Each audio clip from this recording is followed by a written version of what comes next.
Another nice day out. So I got a couple hours I can work on the shop and the house. Now notice we started putting up the top ridge thing,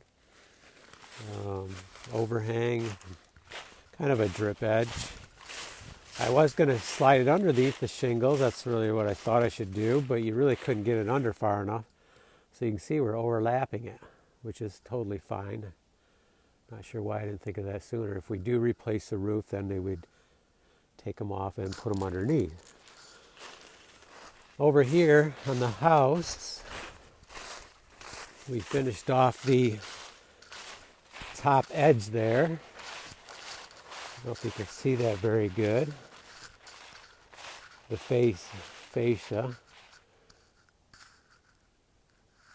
And then I started building up the corner molding here because we're taking it to 4.5 inches wide.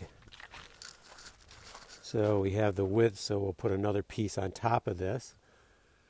But partway up through about into here, I remember doing a mistake here, making a mistake when I originally did it, and that was I started with thicker boards. They were closer to 7/8 of an inch. And then I ran out and switched to 3/4. Well, that was a big mistake because what it did was, and it was the same thing on this side, it looked like this whole edge of the house had like a crook in it because everything came out and then went in. So that was not good. So I took all them off. I planed them down to all 3/4. And now I'm putting them back up. I have one more piece to nail on, and then I need to bring this out to 4.5 inches. I think we need a 1-inch strip here. And then we can start topping it off with our final molding.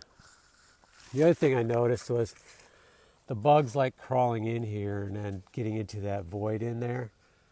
Now I could put insulation in all of it, but I think what I'm going to do is when it comes to priming, I'm just going to go down through here and bead all this because I could have done this corner only because I removed it all, but there's still other corners on this house. So I'll end up doing them all. It's really not a big gap. It's not going to take much caulking. And that way that'll be enclosed. No bugs will be getting in there anymore. I did put insulation down here so they can't come in from the bottom and they can't come in from the top. So that's, once we get this on, then we can go across and do that top there. Need to build out that other side over there. Okay, time to get working.